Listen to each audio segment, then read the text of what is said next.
À la une de l'actualité, le retour de la barre de presse. Le Premier ministre Daniel Kadwan-Denkan était ce soir sur les sites devant accueillir les locaux de l'institution pour prendre le pouls des travaux de réhabilitation. La sécurité alimentaire est une priorité pour le gouvernement ivoirien. C'est le contenu du message livré ce mardi par le ministre Kombena Kwasi Adjumani à la tribune de la 38e conférence de la FAO tenue à Rome en Italie. La drépanocytose, un tueur silencieux, touche 14 personnes sur 100 en Côte d'Ivoire. Pourtant, le mal reste encore méconnu par bon nombre d'Ivoiriens. L'état des lieux de la maladie dans ce journal. Vladimir Poutine, le président russe, fait échouer le sommet du G8 en ce qui concerne la crise syrienne. Il n'a pas cédé aux pressions pour le départ du pouvoir de Bachar al-Assad, départ voulu par les présidents occidentaux. Bonsoir à tous et merci de nous rejoindre sur RTI 1 pour cette demi-heure d'information. Lors de son séjour à Libreville, au Gabon, le président Alassane Ouattara, en marge du New York Forum Africa, a rencontré la communauté ivoirienne vivant dans le pays. À ses compatriotes, le chef de l'État a annoncé des bonnes perspectives de développement entreprises par le gouvernement. Par conséquent, il les a invités à rentrer au pays pour prendre part à la reconstruction de la nation ivoirienne. Awa Touré. C'est désormais une tradition. Chaque fois que le président de la République, Alassane Ouattara, se déplace à l'extérieur, il prend le temps d'échanger avec ses compatriotes. Au Gabon, cette tradition a été respectée et les Ivoiriens se sont fortement mobilisés pour prendre part à la rencontre avec le président de la République. C'est dans la joie et l'allégresse qu'ils ont accueilli le chef de l'État à la salle des fêtes de l'hôtel Ogoumé Palace de Libreville. La Fédération des associations des Ivoiriens résidant au Gabon, à l'origine de cette formidable mobilisation autour du séjour du président Alassane Ouattara, est, selon l'ambassadeur de Côte d'Ivoire au Gabon, Philippe Mangou, le symbole de la réconciliation entre les Ivoiriens résidant au Gabon. L'ambassadeur Philippe Mangou a par ailleurs dit son admiration pour les actions et les réalisations du président Alassane Ouattara. En 2 années seulement, vous avez déployé beaucoup d'efforts pour la réalisation de votre programme de société approuvé par les Ivoiriens en 2010 en vous élisant à la magistrature suprême.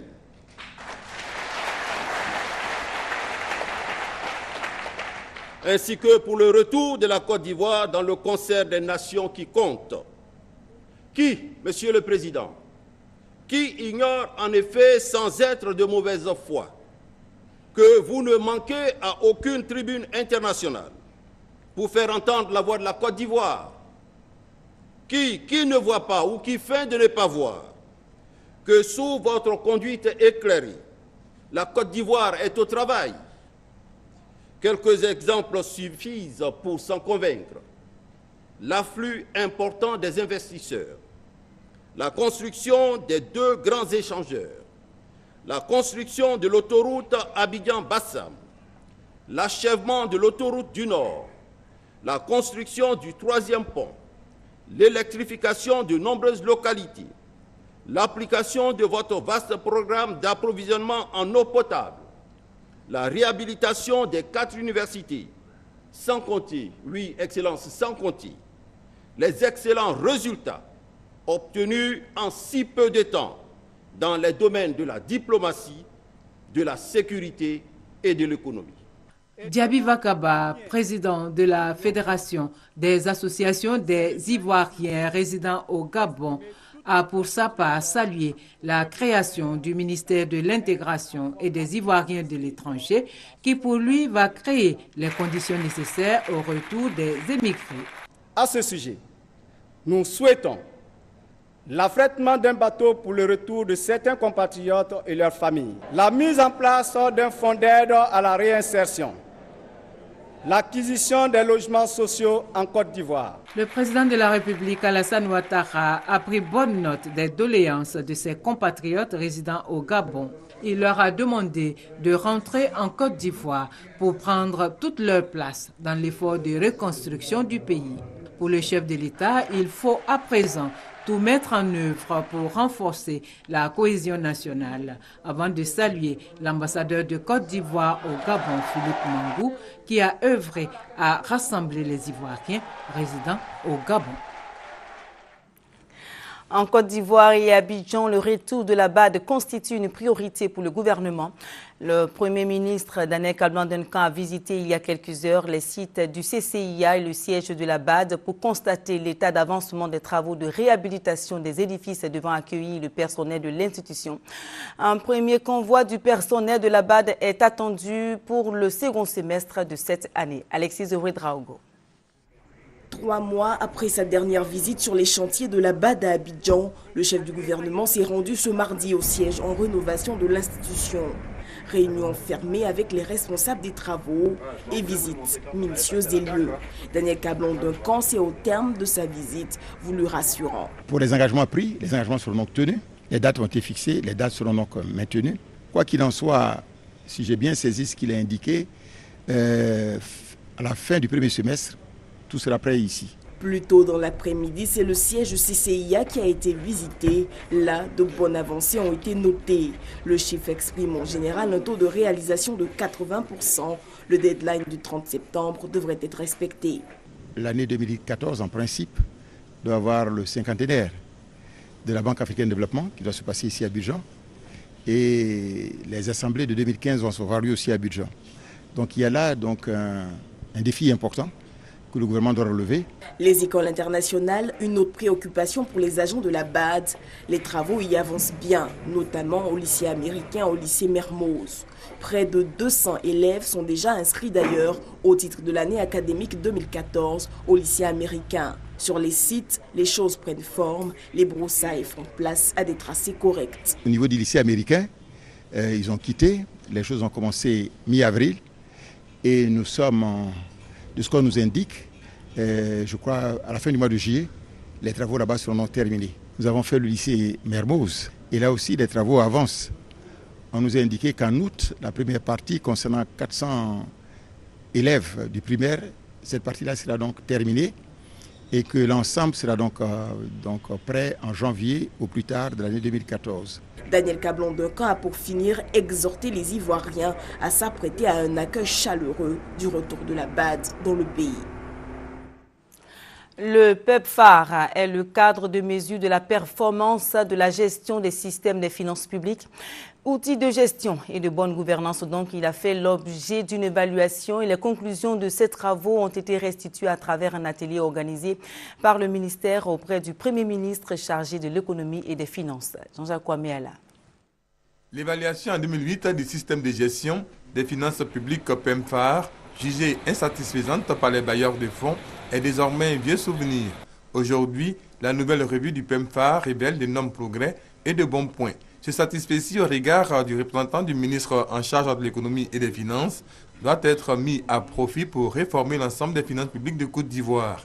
Pour ce faire, il préconise la mise en œuvre de nouvelles actions en vue d'accroître et de renforcer la capacité des acteurs de la gestion des finances publiques. Ceci dans l'optique de rendre le cadre de gestion des finances publiques de Côte d'Ivoire conforme aux normes internationales.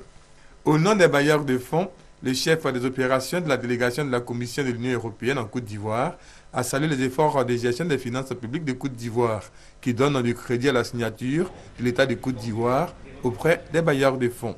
Rappelons que le PEPFAR est un programme d'évaluation des finances publiques appuyé par la Banque mondiale, le Fonds monétaire international, la Banque africaine de développement et plusieurs partenaires au développement. La Journée mondiale de l'accréditation a pour but de faire connaître partout dans le monde l'importance des activités liées à l'accréditation.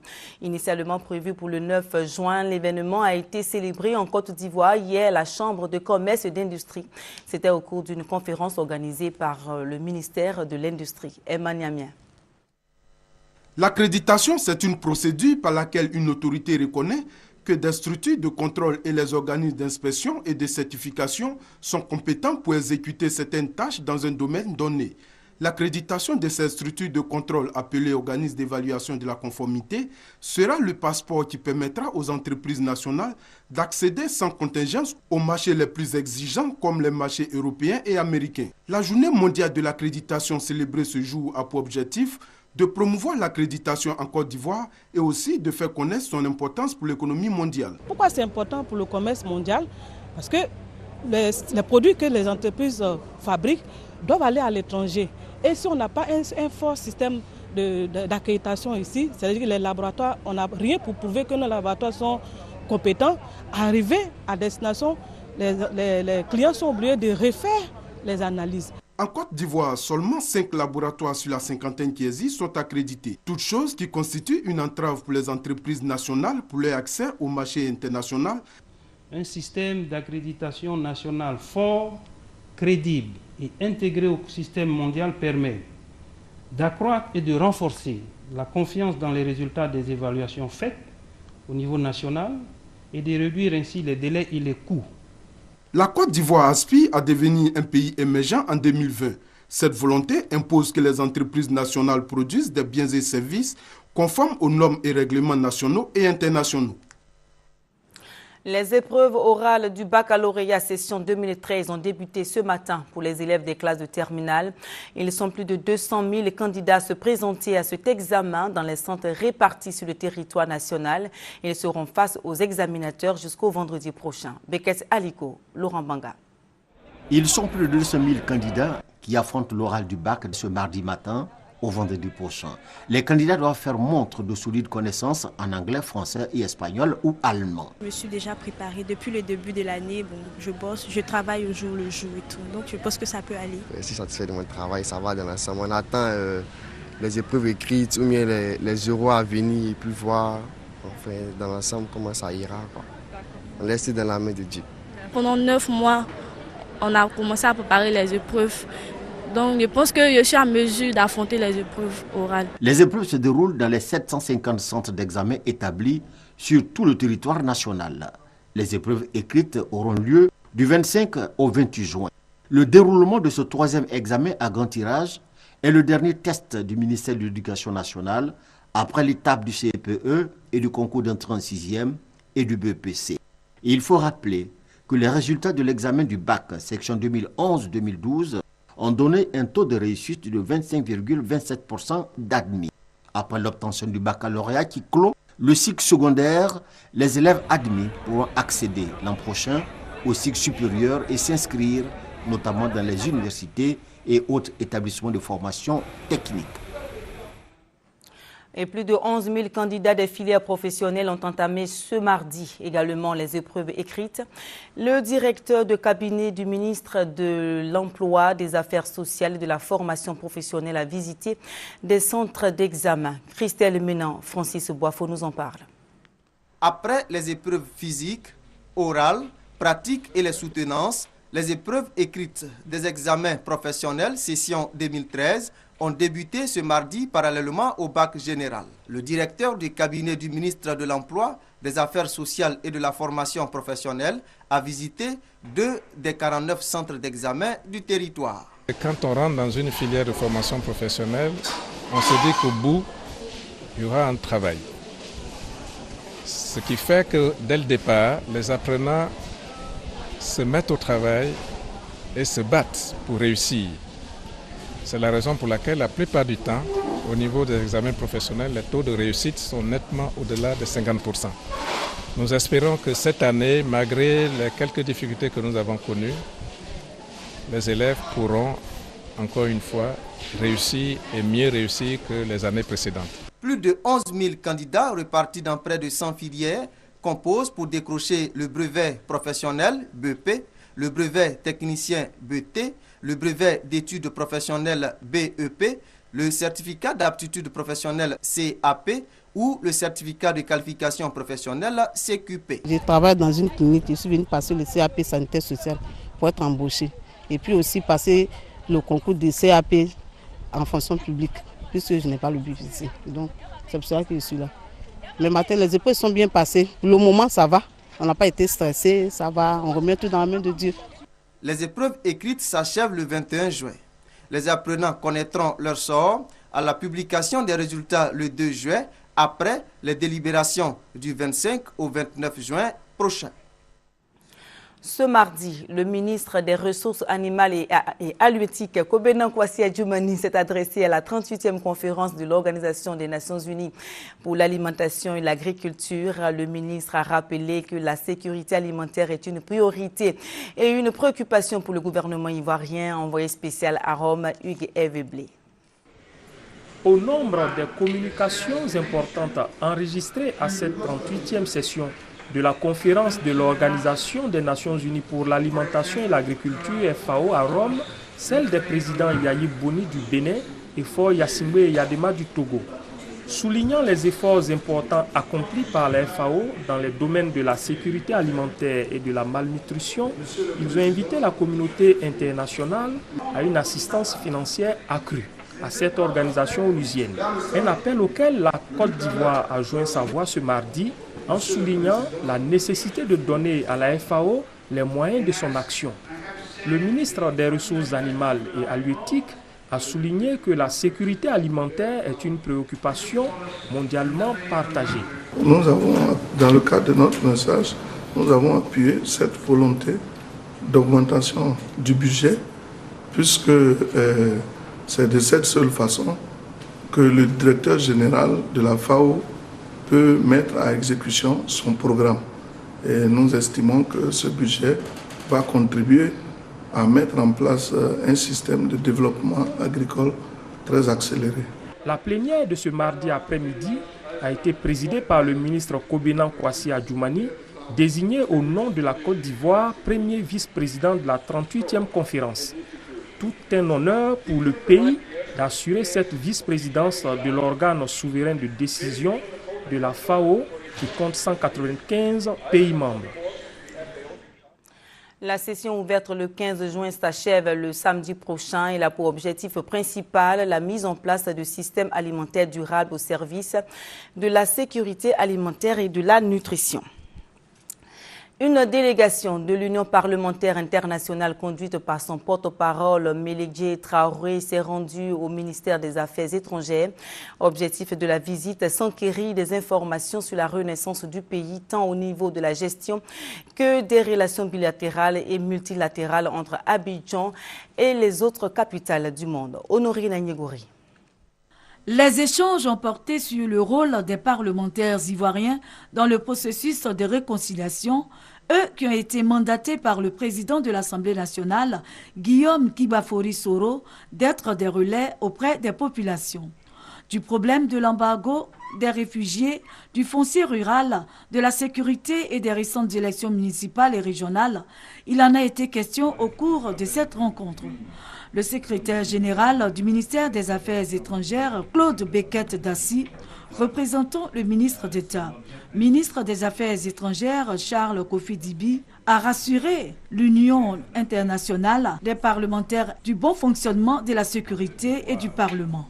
Il a saisi l'occasion pour inviter ses hôtes à œuvrer auprès des Nations Unies afin de lever l'embargo sur les armes qui planent sur la Côte d'Ivoire depuis 2004, du fait de la crise de 2002. L'Union interparlementaire qui travaille pour promouvoir les rapports entre les parlements, mais également pour promouvoir les rapports entre les parlements, l'ONU et ses agences, il était important pour l'ONU de venir voir ce qui se passe sur le terrain, surtout l'immense travail qui est fait ici en matière de reconstruction, de réconciliation, avec l'aide des Nations Unies. Pour l'Union internationale des parlementaires, l'action du ministère des Affaires étrangères est déterminante dans la réconciliation et la reconstruction de la Côte d'Ivoire.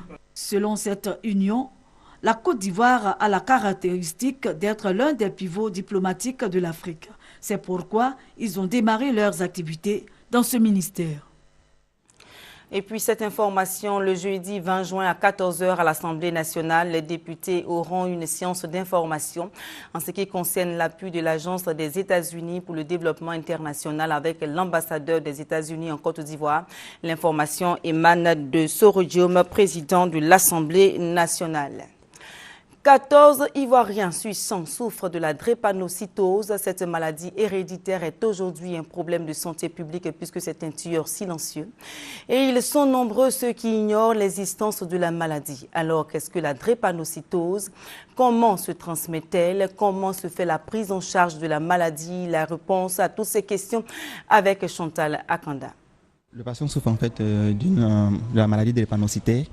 Donc, il a une forme majeure qui est la forme SSFA2, voilà, qui est la forme la plus grave. Le patient a été admis il y a environ 5 jours pour des douleurs ostéo-articulaires et une douleur abdominale associée en fait à une forte fièvre à 39 degrés. La maladie a vraiment bien évolué. Actuellement, l'enfant ne fait plus de fièvre. Donc, pour le moment, on le met en observation jusqu'à demain. Depuis une semaine, le petit Ange est hospitalisé au service d'hématologie du CHU de Yopougon. Sa mère vit au quotidien la souffrance de son fils de 4 ans. Son père a la drépanocytose. C'est pour ça qu'il a hérité. On vient en consultation chaque 3 mois. On fait ses consultations. Quand il est en crise, on vient en urgence. Comme Ange, près de 6000 malades de la drépanocytose sont enregistrés au service d'hématologie du CHU de Yopougon. Parmi eux, Hakim, drépanocytaire. Je n'arrive pas à partir à l'école comme mes autres amis parce que je ne suis pas toujours en bonne santé comme eux. Je peux faire 1 mois à la maison, 1 mois, 2 mois sans aller à l'école. Je vois qu'il n'y a pas de prise en charge pour les drépanocytaires. Les médicaments sont payés par nous-mêmes. Donc, si l'État pouvait faire quelque chose pour les drépanocytaires, ça nous fait très plaisir parce que nous sommes confrontés à des douleurs durant toute la vie. La prise en charge de la drépanocytose reste une préoccupation. En moyenne, pour le suivi, le coût de traitement est aux alentours de 100 000 par mois. 100 000 francs par mois, ce n'est pas à la portée de tous. Vous voyez? Donc, seuls les sujets assurés qui ont les moyens peuvent garantir, n'est-ce pas, une espérance de vie vraiment superposable au sujet sain. Donc, il faut se battre pour que le centre de prise en charge de la drépanocytose voit le jour, avec des moyens conséquents. La drépanocytose, maladie héréditaire, touche 14% de personnes en Côte d'Ivoire et 120 millions de personnes dans le monde. Pour les spécialistes, il est mieux d'insister sur la prévention. On ne peut pas la guérir comme ça. Donc, ce qu'on peut faire, c'est d'abord, d'éviter la naissance des enfants drépanocytaires. Et ça, on peut le faire. Éviter, n'est-ce pas, les mariages à risque. Les mariages à risque, ce sont les mariages consanguins. Donc, lorsqu'on va faire comprendre à la population qu'il faut faire le dépistage systématique de la drépanocytose et éviter que 2 sujets qui sont porteurs du trait de la drépanocytose puissent se mettre ensemble pour mettre au monde des enfants malades. Une personne meurt pratiquement chaque minute de la drépanocytose et ce sont le plus souvent des enfants de 0 à 5 ans. La drépanocytose est un problème de santé publique. Le souhait des malades est de bénéficier de traitements à moindre coût. Et j'ajoute pour terminer sur ce sujet que demain, vous aurez la déclaration du gouvernement ivoirien relative à la journée mondiale de lutte contre la drépanocytose, journée célébrée demain 19 juin. La situation des femmes en Côte d'Ivoire a constitué un rapport de la Banque mondiale. Le directeur des opérations de l'institution à Abidjan, Madani Tall, en a fait part hier au Premier ministre ivoirien Daniel Cohn-Bendit. Ce rapport a permis d'analyser la situation de la femme dans le pays et surtout de savoir les défis auxquels les femmes sont confrontées. C'est avec ses partenaires et un groupe de femmes leaders que la Banque mondiale a sillonné toutes les régions ivoiriennes pour écouter les femmes sur la problématique du genre, sur les difficultés, les perspectives et les solutions qu'elles souhaitent voir apportées à ces problématiques tout en saluant les efforts du gouvernement sur la question du genre. Un pas de plus vers la construction de l'hôpital mère-enfant de Bergerville. Une signature de contrat entre la Fondation Kidon of Africa et le consortium ivoirien Coris SC2S, qui a gagné l'appel d'offres international pour la construction de l'hôpital, a eu lieu ce mardi. C'était au cabinet de la première dame à Cocody, Viviane Haïma. La fondation Children of Africa vient de franchir un nouveau pas vers la concrétisation de son ambitieux projet de construction d'un hôpital mère-enfant à Bingerville, avec la signature ce mardi 18 juin au cabinet de la Première Dame à Cocody du contrat jetant les bases juridiques de la construction de l'hôpital avec l'opérateur retenu après l'appel d'offres international. Il s'agit du consortium Coris SC 2S. Pour la signature de ce contrat, la délégation du consortium était conduite par Roger Mbeng. La première dame Dominique Ouattara représentait la fondation Children of Africa. Elle a félicité le groupe Coris SC2S pour avoir remporté avec brio l'appel d'offres international. L'opérateur a présenté des plans d'ensemble du futur hôpital mère-enfant à la présidente fondatrice de Children of Africa. L'hôpital sera bâti sur un terrain de 3 hectares. Le bâtiment de l'hôpital sera grand de 11 500 mètres carrés. Il aura une capacité d'accueil de 110 lits. Le coût global de construction se chiffre à 5 700 millions de francs CFA. On doit relever que cet hôpital sera non seulement d'un apport important pour le suivi de la santé des femmes et des enfants de Côte d'Ivoire, mais il y a aussi le fait que sa conception et sa construction vont être entièrement le fait d'architectes ivoiriens et d'entreprises ivoiriennes de bâtiments et de travaux publics. Le consortium Coris SC2S regroupe un ensemble d'entreprises ivoiriennes et de compétences ivoiriennes dans le domaine des travaux publics. La construction de l'hôpital va ainsi générer des capitaux pour les entreprises nationales, mais aussi générer des emplois. La pose de la première pierre aura lieu le samedi 29 juin à Bingerville. Poursuivons le reste de l'actualité sur le continent africain, en bref, au Mali. Enfin, un accord entre les autorités maliennes et les groupes Touareg du Nord. Ils ont signé ce mardi l'accord préliminaire à l'élection présidentielle et au pourparlers inclusif de paix au Mali. Objectif, permettre l'organisation de l'élection présidentielle le 28 juillet prochain à Kidal et dans toutes les régions du Nord. L'accord prévoit donc un retour de l'État dans le Nord Mali tout en considérant les revendications des groupes islamistes. Vladimir Poutine fait échouer le sommet du G8 en ce qui concerne la crise syrienne. Les Occidentaux d'un côté, le président russe de l'autre se sont disputés sur la Syrie en multipliant critiques et piques sans vraiment parvenir à un accord, sinon qu'à des formulations floues dans la déclaration finale du G8. Cet accord de ce mardi appelle à la tenue rapide d'une conférence de paix mais laisse en suspens toutes les questions clés pour le règlement du conflit syrien. Au deuxième et dernier jour de leur sommet en Irlande du Nord, les dirigeants du G8, États-Unis, Canada, Russie, Allemagne, Grande-Bretagne, France, Italie et Japon, travaillaient à présenter un front uni sur la question des paradis fiscaux. Un cache-misère qui a du mal à masquer l'échec retentissant que leur a infligé Vladimir Poutine sur le dossier brûlant de la Syrie.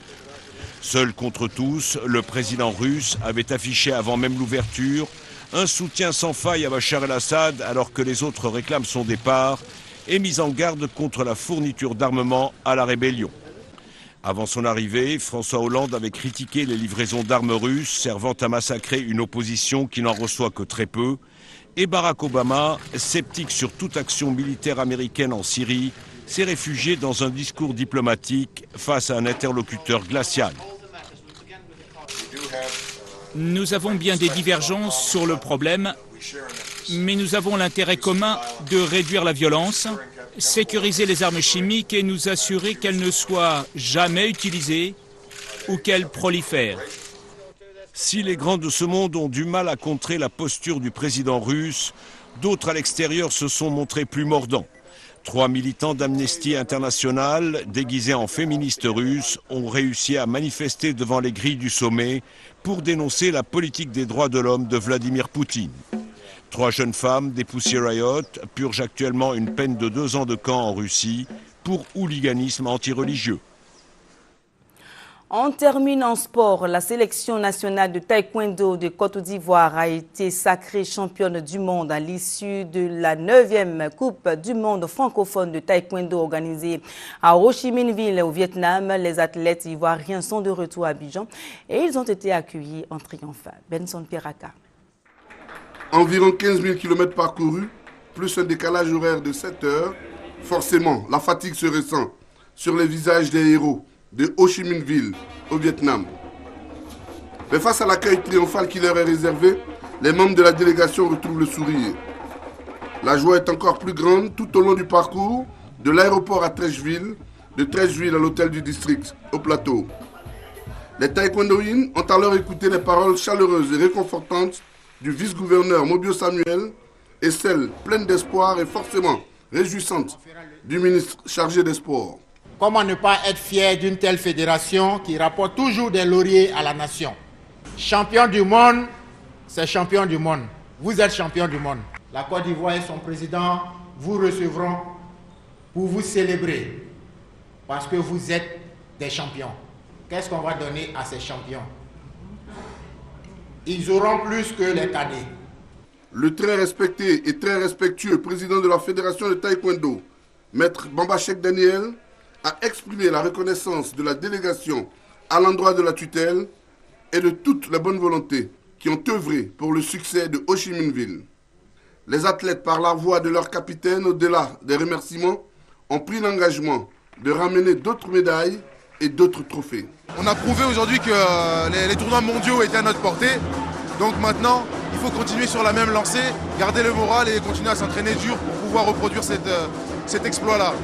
Indiquons que la Côte d'Ivoire, championne du monde francophone, veut que le monde entier lui fasse allégeance en novembre prochain à Abidjan, à l'occasion du championnat du monde dont elle a obtenu avec panache il y a quelques jours l'organisation. Eh bien, mesdames et messieurs, c'est la fin de ce journal. Merci de l'avoir suivi. Restez avec nous sur RTI1. Nos programmes continuent.